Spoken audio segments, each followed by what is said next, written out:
Okay, good morning, everyone. So, as we're in the middle of the sugya of Kibbud Aveim, I thought it would be interesting to discuss a real practical case and see how it comes out from the Gemara. So here's the story. This is a true story. There was a couple who got married. Let's just give them names: Yaakov and Leah. Okay, Baruch Hashem, they were married. And they had a kid, everything seemed to be going good. A couple years later, they got in some type of sichsuch, a fight, an argument, and things started to go downhill.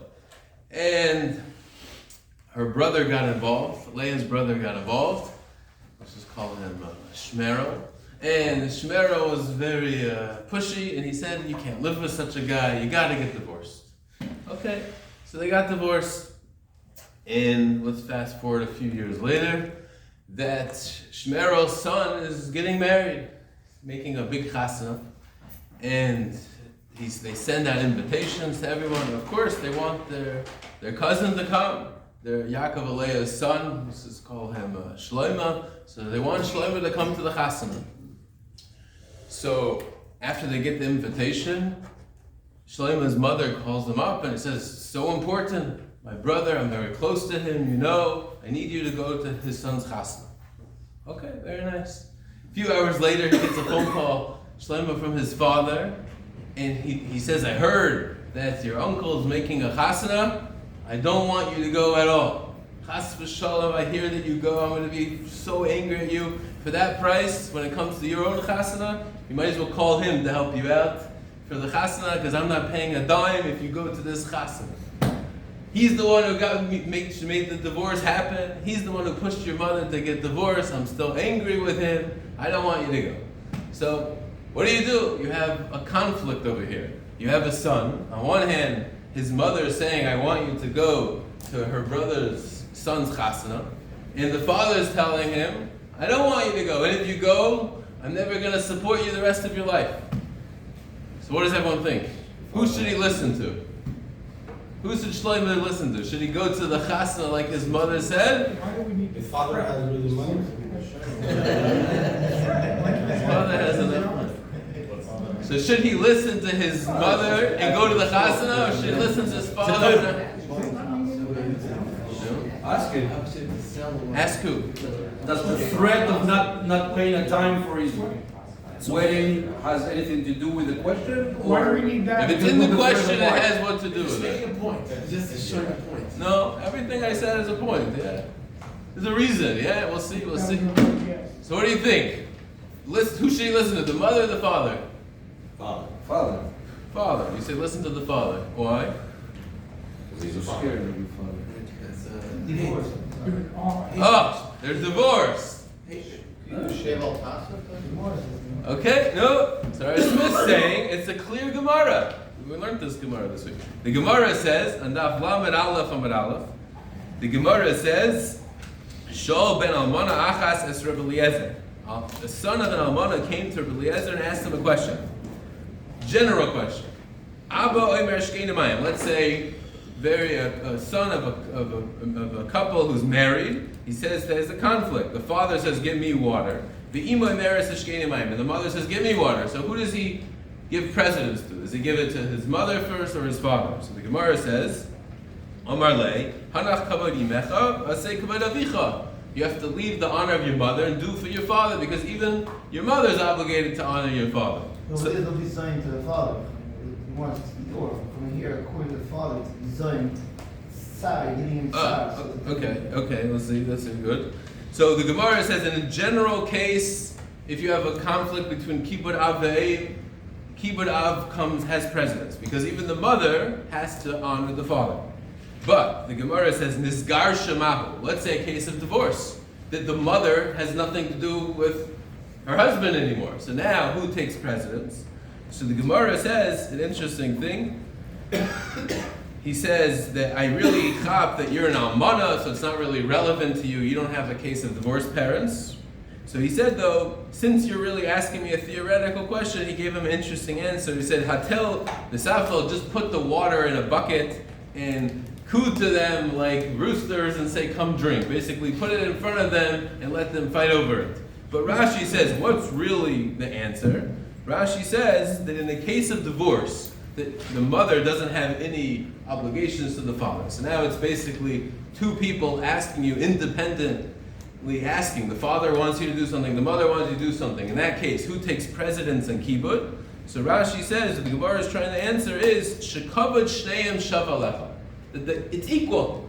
Now what does it mean it's equal? That means that you could choose. And this is actually the psak of the Shulchan Aruch.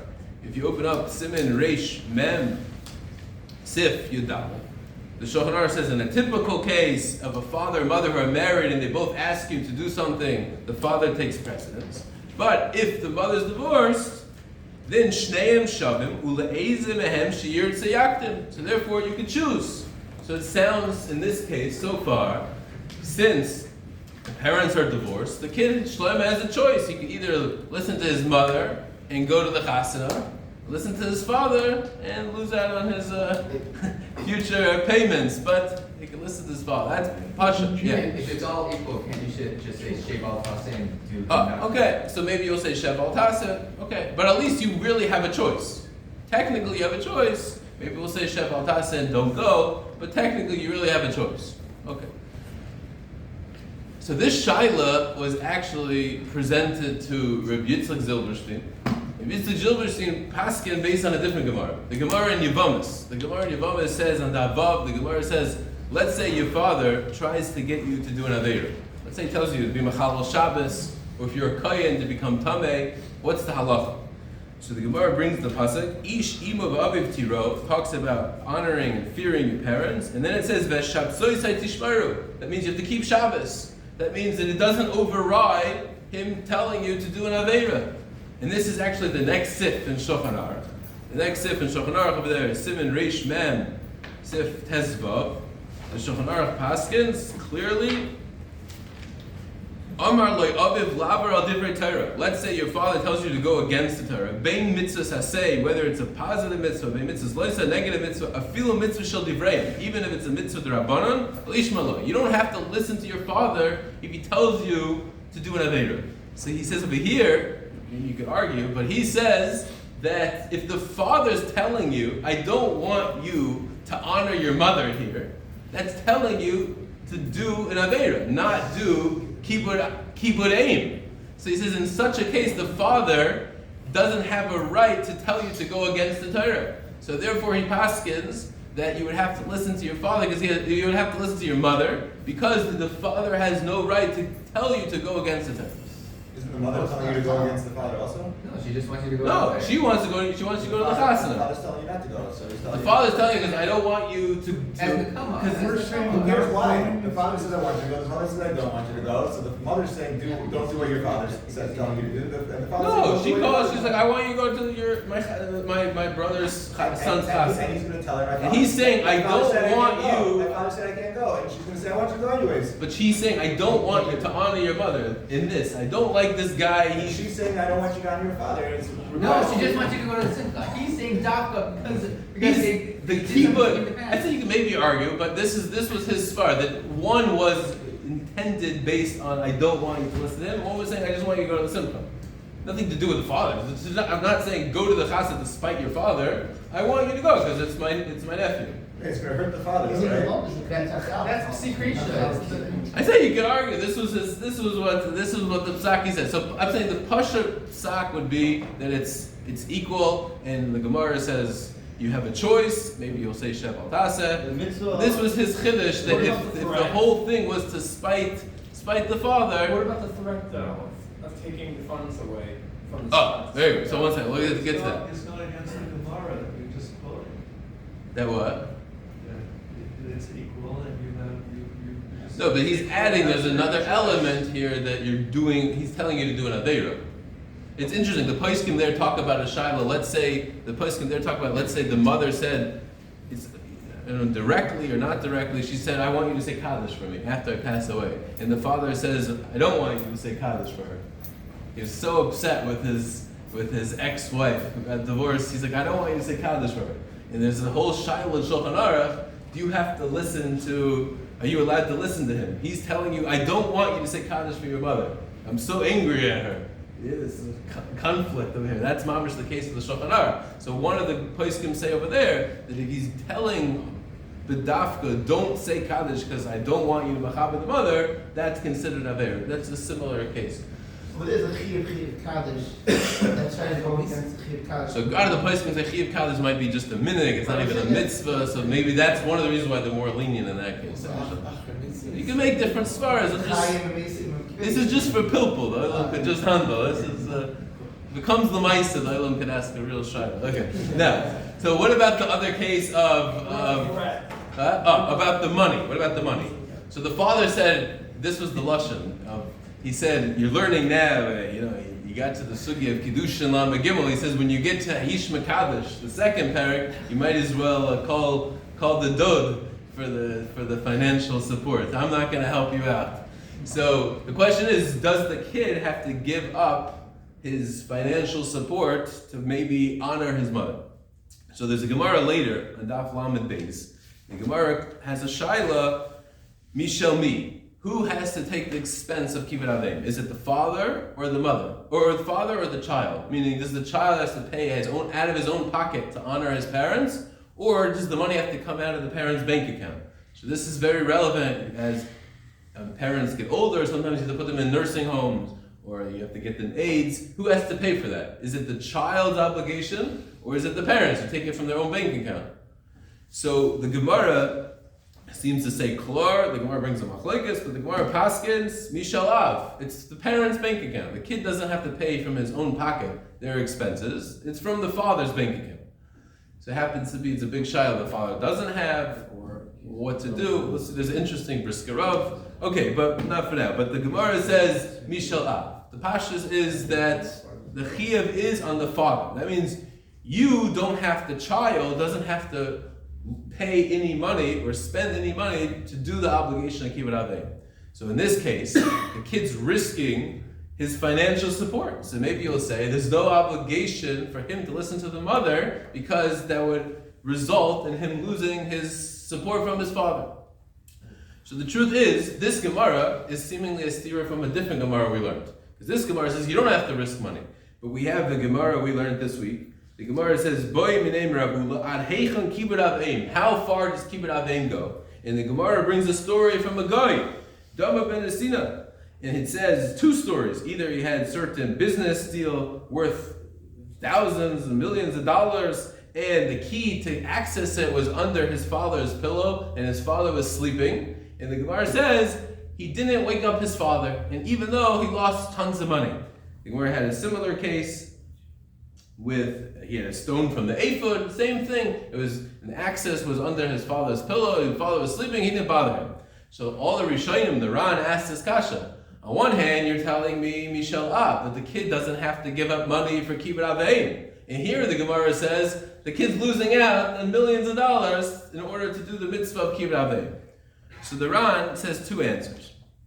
Look, the Ran says the first answer is when do we say it's on the father and the child's not responsible to pay for anything? That's if we're just dealing with cover. Not to pain a parent. So there's a difference between covered and sar. Covered, you don't have to pay your own money to machaber them.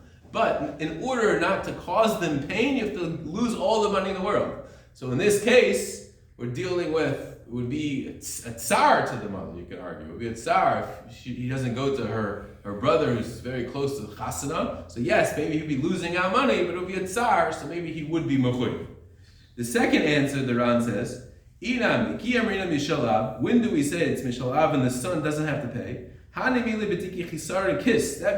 if it would be out of the kid's pocket. In the case of the Gemara, he's just learning, he's losing potential profit. He got a good offer, $1 million offer, and he's losing that profit. He's not losing actual cash in his wallet. So the Gemara is just saying you don't have to spend money, but you do have to give up on potential profit. So the same thing in our case, that the father promising to pay money would just be potential profit, so therefore the kid would be mechuyev. So just an interesting shaila to bring out the Gemara Lamaisa, and you have this case of a divorce, and there's a conflict. The father's saying don't go to the chasar, or else I'm not going to support you. The mother's saying go. Seemingly, based on the Gemara, we would have, based on Rashi and the Shulchan Aruch, learn up the Gemara, and should be the son has the choice. Maybe Sheval Tasa, don't go. Then Rabbi Yitzchak Zilberstein wanted to be machadish that based on the Gemara and Yevamis, it could be that the father, in saying don't go because I don't want you to honor your mother, would be against the Torah, so you wouldn't have to go. You can argue, but that was his svara. And then we said even though in the financial part is not negeya, because here it's tsar or just potential profit, which the son would have to give up in order to honor his mother. So that would seemingly be what would come after the Gemara. But I think at the end of the day, Rabbi Yitzchak Zilberstein said, say you're going to go to the chasana and just wake up with some type of illness that morning and pretend like your stomach hurts and then just conveniently not show up at the chasana. Okay.